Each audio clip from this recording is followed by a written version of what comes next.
O Fluminense acabou de acertar a renovação de contrato com o goleiro Fábio do Fluminense. Graças a Deus, ele está renovando seu contrato aí com o Fluminense, né? Mais 2 anos que a gente vai ter o Fábio, né? Vai ficar até o final de 2025. O Fluminense acabou de anunciar, eu estava gravando aqui, me preparando para gravar, e o Fluminense anunciou aí a renovação, né? O contrato vai ser, como eu falei, até o final de 2025, né? O Fluminense anunciou nas redes sociais. E também, de acordo com o Vitor Lessa, né? Eu já tinha falado aqui algumas vezes no canal, que o goleiro Fábio, ele vai escolher o substituto dele, né? Então ele vai ter um contrato ali mais participativo com a diretoria, mais participativo, né, internamente com o Fluminense, para que ele possa escolher até um substituto para quando ele fosse aposentar, quando ele fosse sair do Fluminense. Fala, torcida tricolor, satisfação estar podendo fazer esse vídeo aqui, renovação concretizada aí, graças a Deus, tudo no tempo certo, Deus direciona. Agradecer a todos, presidente, a todos vocês pelo carinho aí na rede social, e só gratidão. Um abraço aí, tamo junto aí, um abraço. E nesse vídeo a gente vai falar também sobre a questão do Fábio e o Cruzeiro, né? Porque tava especulando aí muito, né, sobre a renovação dele, se ele ia renovar mesmo, se ele não ia, se ele ia pro Cruzeiro. E só para esclarecer aqui para alguns torcedores, que eu achei importante trazer para vocês, é a questão da relação do Fábio, Cruzeiro, e até o Ronaldo Fenômeno, que é o dono da SAF do Cruzeiro, né? Atualmente ele é basicamente o dono do Cruzeiro. O Fábio chegou a dar uma entrevista para o Placar, né? É um site aí que fala sobre futebol, né? Notícias do futebol. E na entrevista, foi até lá no CT, Carlos Castilho, do Fluminense, ele concedeu essa entrevista e falou um pouco sobre a relação dele com o Cruzeiro, né? Com o Ronaldo, e sobre a saída dele conturbada lá no Cruzeiro, o que fez ele chegar até o Fluminense, né? Acho importante a gente esclarecer isso, porque gera muitas dúvidas aos torcedores do Fluminense. E na entrevista, eu vou passar só um trecho aqui para vocês, né? Não vou ler tudo, mas quem quiser assistir a entrevista, eu vou deixar o link aqui nos comentários, na descrição do vídeo, para vocês assistirem a entrevista completa, beleza? Abre aspas, né? O que o Fábio falou. Acho que foi uma permissão de Deus. Depois que passa o momento, penso que poderia até ter saído do Cruzeiro, mas de uma forma transparente, do jeito que eu sempre fui, com o clube. Deixei de sair do Cruzeiro no pior momento. Se eu tivesse falado que não ia ficar depois que o Cruzeiro caiu para a Série B, com certeza eu teria equipes para jogar, mas sempre tive a paz e a tranquilidade que tinha para permanecer. Pela minha gratidão, não achava justo, seria uma pessoa ingrata se tivesse saído, e faria agora da mesma forma. A minha saída do Cruzeiro não dependeu de mim em nenhum momento, deixei bem claro, todo mundo viu. Tenho a consciência tranquila que fiz de tudo para continuar, disse o goleiro. Aí depois ele complementa aqui, ó, Deus sempre vai justificar, eu fiz sempre a minha parte. Mas, como disse outras vezes, não fui por dinheiro. Se fosse, eu teria saído quando a equipe caiu. Abri mão de tudo, fiz de tudo e deixei bem transparente para o torcedor, entendeu? Só achei que poderia ser diferente, mesmo que não fosse para permanecer, que fosse da forma correta, com hombridade, com transparência. Faltou muito, mas passou, ficou para trás. E como disse quando saí, Deus me deu a possibilidade de estar hoje jogando 1 ano e 6 meses no Fluminense, em uma grande equipe. Foram mais do que palavras, mais situações no dia a dia sendo justificado, complementou. E o técnico do Olímpia, é o Tique Arce, né? Um jogador aí, acho que ele jogou pelo Corinthians aqui no Brasil, se eu não me engano, acho que ele é paraguaio. Se eu não me engano, ele jogou pelo Corinthians e ele foi assistir o Fluminense. O técnico do Olímpia foi assistir o Fluminense pessoalmente lá na Arena do Grêmio, lá no jogo entre Grêmio e Fluminense. E ele deu uma entrevista aí, falando um pouco sobre essa questão, né, dele estar se preparando para o confronto contra o Fluminense lá no Maracanã, no jogo de ida da Libertadores. Vou até ler aqui um trecho do que ele disse, né? Ele falou o seguinte, ó, vamos estar em sintonia, fomos ver ao vivo contra o Grêmio, jogo do Fluminense, tenho muitos ex-companheiros e pessoas que conseguem colher informações mais finas. Antes de viajar, vamos fazer a estratégia porque lá só vamos fazer recreação. A ideia é conseguir um bom resultado lá e vir como última vez e definir aqui no estádio. Então a ideia dele está bem clara, né? Segurar o resultado, tentar segurar o resultado no primeiro jogo e decidir em casa. É o ponto forte deles, né? Nesse momento. Porque a gente sabe, cara, foi o que eu falei nos últimos vídeos, o Olímpia não tem um time forte, não é um time bom, um time competitivo, um time que vai chegar na final, um time que vai vencer a Libertadores. Pode até vencer, né? Eles estão nesse momento por mérito deles. Mas temos que admitir que não é um time competitivo no momento. Não tem um jogador, não tem um astro ali, não tem um craque, não tem um time superior do Fluminense, por exemplo. O nosso elenco é melhor que o deles. Então a gente tem a obrigação de passar, entendeu? Se eles passarem, eles vão ser o time mais forte. Mas no momento não é o melhor momento deles. E ele ainda complementou aqui em outra notícia aqui do Netflix. Ele disse que vai ser tão difícil ou mais do que foi contra o Flamengo, diz o técnico do Olímpia. Ainda falta uma semana para o jogo de ida contra o Olímpia, mas o Francisco Arce já está no clima para os confrontos contra o Fluminense pelas quartas de final da Conmebol Libertadores. O comandante paraguaio concedeu entrevista ao programa Tigo Esportes e afirmou que será necessário preparar o coração. Você tem que se preparar, você tem que preparar seu coração novamente. Vai ser tão difícil ou mais difícil do que foi contra o Flamengo, disse Arce. Então, galera, haja coração, né? Haja coração. O jogo de ida da Libertadores vai ter uma festa incrível da torcida. Eu tenho certeza que o Fluminense vai vencer o primeiro jogo. O segundo jogo não tem como a gente saber, né? É um jogo difícil. Mas eu acho que no Maracanã a gente consegue vencer sim. Só resta saber de quanto que a gente vai vencer, né? Eu espero que o Fluminense, pelo menos, no mínimo... Foi até o que o Vilela Viajante Tricolor falou. A gente tem que, no mínimo, abrir 2-0, 2 gols de diferença. 3-1, 2-0, né? 4-2, sei lá, 2 gols de diferença, no mínimo, pra gente ir de uma certa tranquilidade no jogo de volta. Mas é uma batalha difícil, O time é chato, embora, como eu falei, não ser o melhor time da América, não, tá longe disso. Mas é um time que vai incomodar bastante. Então a gente tem que se concentrar aí para não tomar gol deles no jogo de ida e tomar o menos possível no jogo de volta, basicamente. E segundo o Globo Esporte, a Conmebol abre expediente e o Olímpia pode ser punido antes de enfrentar o Fluminense. Então deve ter com certeza uma punição aí para o Olímpia. Mas vou te falar, eu acredito que não deve ser aquela punição de setor fechado, de algo assim do tipo, né? Setores fechados, alguma punição muito severa. Até porque, para quem não sabe, o presidente da Conmebol é torcedor do Olímpia, né? Não sei se vocês sabem disso, mas ele é sócio ainda, torcedor, e ainda é sócio torcedor do Olímpia.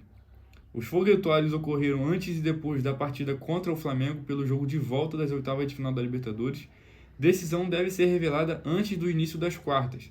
Então eles devem saber aí se eles vão ser punidos ou não antes do jogo de ida na quinta-feira. A Conmebol abriu o expediente contra o Olímpia, né? A entidade investigará o clube por conta do uso de bombas e fogos de artifício registrados dentro do Defensores del Chaco em Assunção, antes e depois da classificação paraguaia para as quartas de final. Pô, cara, sinceramente, na minha opinião, era pra fechar o setor que soltaram isso. Porque foram tantas bombas e tantos sinalizadores que eles... Foguetórios, sinalizadores, foi uma pancada de coisas lá que eles mandaram, que eles botaram lá no estádio deles, que deveria até fechar o setor. Aqui, tem a foto aqui, ó. Olha só isso. Foguetório pra cá, sinalizador, tudo que você possa imaginar teve. Tudo. Aí a gente solta aqui no Maracanã, a gente solta 4 bombas no estádio e a Conmebol já multa em $30 mil, eu acho. Não sei se foi esse valor, eu esqueci agora. R$30 mil. Então, cara, não tem nexo. Olha lá, o GE apurou que o Olímpia já está ciente do expediente disciplinar aberto pela Conmebol e recebeu um prazo para apresentar a sua defesa. A decisão, que pode ocasionar em multa, deve ser conhecida antes da abertura das quartas de final, quando os paraguaios enfrentam o Fluminense. O jogo de volta será em Defensores del Chaco. O clube foi enquadrado no artigo 12.2 do Código Disciplinar da Conmebol, que trata de ordem e segurança nas partidas. Uma das proibições é acender sinalizadores, fogos de artifício ou qualquer outro tipo de objeto pirotécnico. Nesta Libertadores, o Fluminense e o Flamengo já foram multados por conta da mesma denúncia. A Conmebol multou o tricolor nas partidas contra o The Strongest no valor de $5.000, 25 mil reais, né, arredondando, e contra o River Plate também no Maracanã no valor de 40 mil reais na época, pelo uso de objetos pirotécnicos na Libertadores. Já o Flamengo foi multado em $5 mil pelo uso de $5.000 pelo uso de sinalizadores e bombas nas arquibancadas do Maracanã na vitória contra o Racing no último dia 8 de junho. O dinheiro das duas multas será descontado da premiação que o clube tem a receber no fim do torneio. Então aqui está a imagem das infrações, né? Primeira, segunda infração. Aí, se for parece que é primeira e segunda infração nas fases de grupos e as infrações, primeira e segunda infração das oitavas de final até a semifinal. Se for na final, a multa é maior, né? Pelo visto. Não, na verdade não entendi muito bem que a multa é menor na final, então na final tá liberado, é isso? Parece que é isso, né? Mas na semifinal aqui, na segunda infração no caso, na segunda infração a multa é maior, né? Quando é na primeira é $8.000 nas oitavas de final até a semifinal. Se for segunda infração, aí aumenta aí $10.000, depois de 5 mil vai para 10, de 20 mil vai para 25, de 10 mil vai para 15, de 5 mil vai para 8, né? Tem esse aumento aí gradual de acordo com a inflação.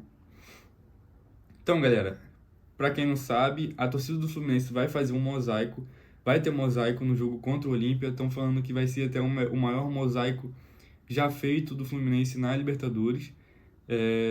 Vai ser, eu tenho certeza que vai ser uma festa incrível.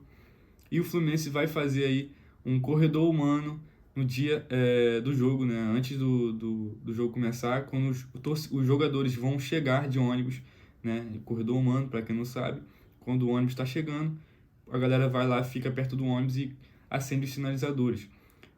Basicamente o que o São Paulo fez na Copa do Brasil ontem e também o que o Internacional fez na Libertadores. O São Paulo também fez na Sul-Americana. Então a gente vai organizar para isso. Quem quiser doar, eu vou deixar o link aqui na descrição do vídeo para quem quiser doar qualquer quantia para que esse corredor humano seja possível, né? A galera tá arrecadando dinheiro para fazer isso, não vai sair do bolso do Fluminense. Então, quem quiser doar, o link tá na descrição do vídeo, beleza?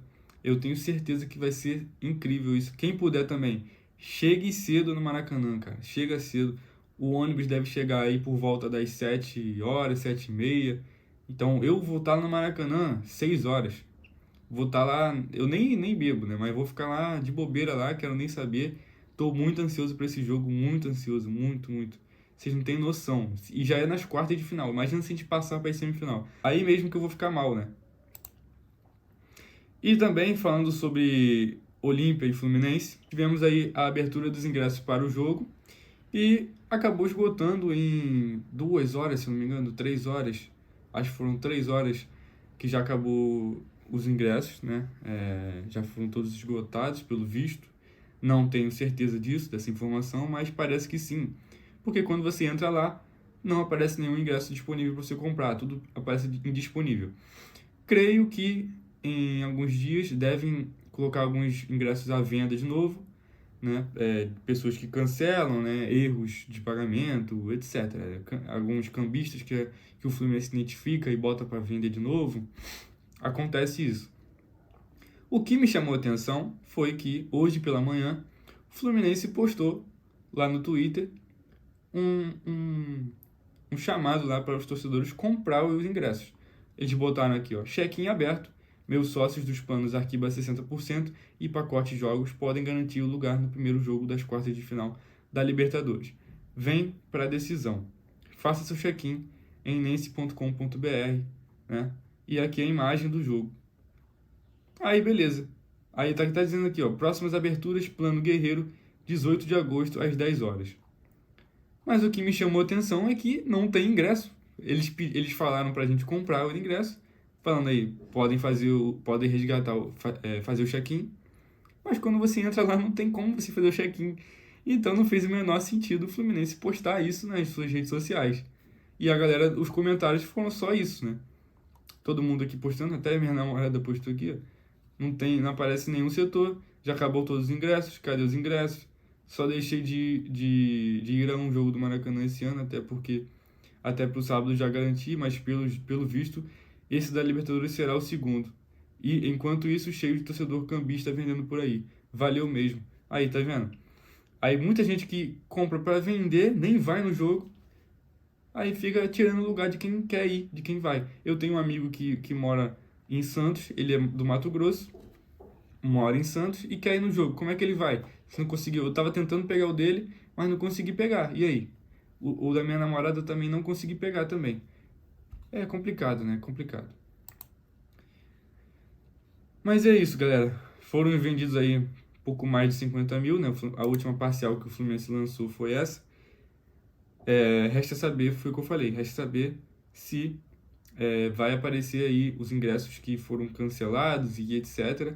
Para que a gente possa pegar, né? As pessoas que não conseguiram pegar antes consigam pegar dessa vez. Tô na torcida para que isso aconteça, né? Não tenho certeza, mas vamos ficar atentos aí no site do Fluminense. E agora vamos falar sobre a notícia aqui do Fluminense e Vasco, né? Fluminense e Vasco. O Vasco soltou uma nota oficial falando sobre essa questão do Maracanã, né? Basicamente choramingando, né? Por causa da justiça que derrubou o liminar deles, e eles estão nessa choradeira aí no Twitter. É uma choradeira danada. Nossa, é muito torcedor do Vasco chorando, falando que a elite tá querendo derrubar o Vasco, é o sistema, é isso e aquilo, que não sei o que, não sei o que lá. Cara, mas eu não entendo a dificuldade do Vasco de entender que não é simplesmente, você não pode jogar no Maracanã. Não é isso, cara. E ninguém tá falando que o Maracanã é só do Fluminense e do Flamengo. Ninguém tá falando isso. Pelo menos da minha parte, não. Mas a questão é que vai prejudicar o gramado, cara. Você vai jogar aí, o Fluminense vai jogar no sábado e o Vasco iria jogar no domingo, às 11 horas da manhã. Menos de 12 horas de distância, de horário, né? Cara, como é que o gramado vai suportar isso? Não tem como, é impossível. É impossível. O Flamengo jogou ontem, na quarta-feira lá. Então, cara, quinta-feira o Fluminense já joga na Libertadores. Cara, eu não entendo o que passa na cabeça desses vascaínos. Eu não consigo entender. Agora o Vasco falou aí, não sei se foi uma nota que o Vasco postou, eu acho que foi alguém da diretoria do Vasco que botou, eu não reparei direito. Porque eu só li uma parte, né? Não consegui ler tudo. O cara botou que é o apartheid do Maracanã. Olha só o nível que eles chegaram, cara. Olha o nível, o cara falando de apartheid do Maracanã. Aí tem vários torcedores do Vasco falando que o Fluminense é racista. Tem um cara lá que tá jurando de pé junto que o Fluminense é racista, falando pra processar, me processa, que eu vou provar que o Fluminense é racista, que isso e aquilo. Eu tô doido pra ele provar mesmo que o Fluminense vai ser racista ou não.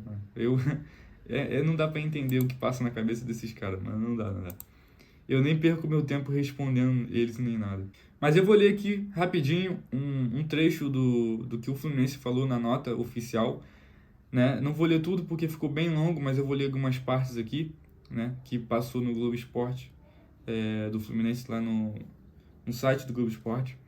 O Fluminense FC repudia a ação despropositada e lesiva da agremiação Cruz Maltina de tentar, pela via judicial, mandar um jogo no Maracanã, mesmo diante da inviabilidade de se organizar o estádio com segurança e cuidados necessários, em um intervalo de menos de 12 horas na madrugada entre o fechamento e a abertura dos portões das partidas das duas equipes, escreveu o clube.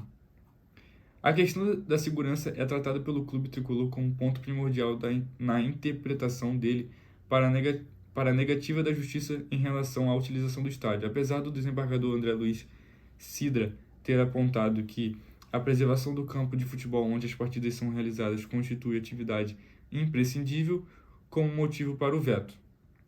Em nota oficial, o Fluminense ressalta que há outros estádios no estado do Rio e mesmo no estado e mesmo no município do Rio de Janeiro em melhores condições de sediar a partida de domingo, seja sob o aspecto técnico ou de segurança.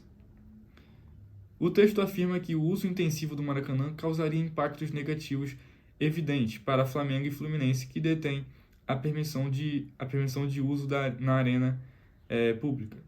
No início de agosto, a Conmebol abriu o procedimento disciplinar contra o Flamengo por conta do estado do gramado no local. O tricolor encerra o texto afirmando que o Vasco foi incapaz de produzir um único documento técnico capaz de demonstrar que a pretendida realização da partida do Maracanã não causa danos ao gramado, né? Não causa danos ao gramado. Eles nem conseguem provar que ele jogando lá no Maracanã não vai causar nenhum dano ao gramado. Quem lembra aí que foi Vasco e Palmeiras nesse mesmo Campeonato Brasileiro, onde o Vasco foi jogar a partida e eles reclamaram do gramado, né? Já estava ruim nesse jogo que eles jogaram e depois disso ficou ainda pior.